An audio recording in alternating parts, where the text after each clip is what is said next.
నమస్తే ఫ్రెండ్స్. ఈరోజు నేను మీతో అవయవ దానం ఆర్గాన్ డొనేషన్ గురించి మాట్లాడాలనుకుంటున్నానండి. ఫ్రెండ్స్, ఈ రోజుల్లో రకరకాల డిసీజెస్తో అవయవాలను కోల్పోతున్న వాళ్ళు ఉన్నారు. అదేవిధంగా రోడ్ యాక్సిడెంట్ లాంటి వాటిల్లోనూ వేరే ప్రాబ్లమ్స్ వల్ల బ్రెయిన్ డెడ్ అయిన వాళ్ళు, ఇతర ఆర్గాన్స్ అన్నీ బాగుండి ప్రాణం పోయిన వాళ్ళు కూడా వాళ్ళ విషయం కూడా మనకు తెలుసు. అయితే ఈ కమ్యూనికేషన్ గ్యాప్, అవగాహన రాహిత్యం వలన ఎవరైతే అన్ని అవయవాలు బాగుండి బ్రెయిన్ డెడ్ అవుతున్నారో అటువంటి వారి అవయవాల్ని అవయవదానం ద్వారా వారు డొనేట్ చేస్తే, ఎవరైతే కిడ్నీస్, లివరు, హార్టు, ఐస్ ఇటువంటి సమస్యలతో అంధత్వంలో మొగ్గుతున్నారో అటువంటి వారికి ఉపయోగపడుతుందన్నమాట. కొన్ని దేశాల్లో అయితే ఈ అవయవదానం మ్యాండేటరీ అండి. బ్రెయిన్ డెడ్ అయిన వాళ్ళ బాడీని గవర్నమెంట్కి అప్పగించాలట. వారు అవసరమైన వారికి ఆ యొక్క అవయవాల్ని అమరుస్తారనమాట. అయితే దురదృష్టం ఏంటంటే మన భారతదేశంలో ఖననం చేయడం కానీ దహనం చేయడానికి కానీ ముందుగా ఆ యొక్క వ్యక్తిలో ఆర్గాన్స్ని తీయడం ద్వారా, తొలగించడం ద్వారా మరొక జన్మలో, వచ్చే జన్మలో ఏ అవయవం అయితే ఇప్పుడు తీయడం జరిగిందో ఆ అవయవం లేకుండా పుడతారు అనే మూఢ విశ్వాసం కొన్ని చోట్ల మనకు వినిపిస్తుంది. అది చాలా తప్పుడు ఆలోచన అనేది నా యొక్క అభిప్రాయం అండి. నిజానికి ఆ యొక్క కళ్ళు కానివ్వండి, వేరే అవయవాలు కానివ్వండి, దహనం కానీ ఖననం కానీ చేస్తే అవి వెంటనే నశించిపోతాయి. అదే మనం దానం ఇచ్చామనుకోండి, వేరొక వ్యక్తి ద్వారా ఆ యొక్క వివిధ ఆర్గాన్స్, అవయవాలు భూమి మీదే ఉంటాయి. మన హైదరాబాదులోని నిమ్స్లో ఆర్గాన్ డొనేషన్కి ఒక డిపార్ట్మెంటే ఉందన్నమాట, జీవన్ దాన్ అనేసి. వాళ్ళు ఇటువంటివన్నీ టేకప్ చేస్తూ ఉంటారు. అక్కడ ఈ అవయవాలు కావాల్సిన వాళ్ళు కూడా రిజిస్టర్ చేసుకుంటారు.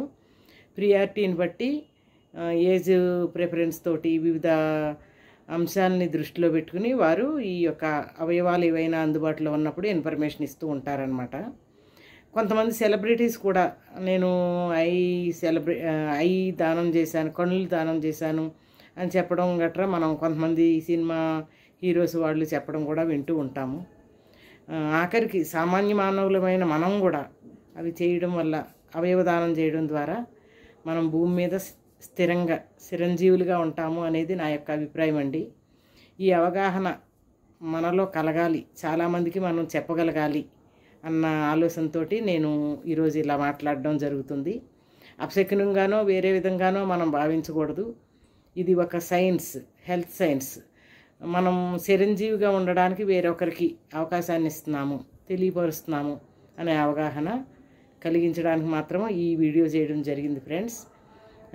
తర్వాత షుగర్ లాంటి వ్యాధుల్లోనూ వివిధ సమస్యలతోటి చాలామంది ఇవాళ రేపు కిడ్నీలు పోగొట్టుకుని డయాలసిస్కి వెళుతూ నరకయాతనను అనుభవిస్తున్నారు.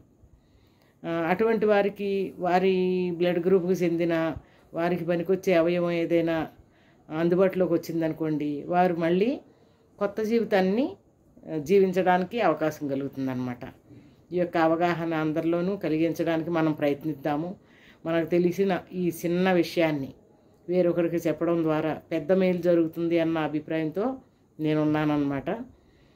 దీంట్లో చాలా కేటగిరీస్ ఉంటాయి. దాంట్లో మన బ్లడ్ గ్రూపు, ఎవరైతే డొనేట్ చేశారో వారి బ్లడ్ గ్రూప్ ఉన్న పేషెంట్కి మాత్రమే మన యొక్క ఆర్గాన్స్ని వాళ్ళు అమరుస్తారట. ఇవన్నీ కూడా వారు చూసుకుంటారు, హాస్పిటల్ వారు చూసుకుంటారు. కాకపోతే మనకి ఉన్నంతలో, నాలెడ్జ్ ఉన్నంతలో బ్రాడ్ మైండెడ్గా అవయవదానం గురించి, తర్వాత రక్తదానం లాంటి వాటి గురించి కూడా యూత్లో అవగాహన కలిగించాలి. మన ఇంట్లో మన పిల్లలు కూడా అటువంటి విషయాలు మాట్లాడినప్పుడు అపశకునంగా భావించి మందలించకుండా ఎంకరేజ్ చెయ్యాలి. మానవ సేవే మాధవ సేవ అన్నారు కదండి. అందువల్ల ఇటువంటి విషయాలు చాలా గొప్ప విషయాలు అనే ఉద్దేశంతో నేను మీ ముందుకి ఈ విషయాన్ని తీసుకొచ్చాను ఫ్రెండ్స్. మంచి గట్టిగా మైకులో చెప్పాలి, చెడు సేబులో చెప్పాలి అంటారు కదా. ఇది ఒక మంచి విషయంగా నేను ఈరోజు ఏదో హెల్త్ కార్యక్రమం చూసినప్పుడు టీవీలో నాకు వచ్చిన ఆలోచన ద్వారా నాకున్న నాలెడ్జ్ తోటి ఈ విషయాలు మీతో పంచుకుంటున్నాను ఫ్రెండ్స్. వీలైతే ఇది మంచి అని మీకు అనిపిస్తే ఇతరులకి షేర్ చేయండి, లైక్ చేయండి, సబ్స్క్రైబ్ చేసుకోండి.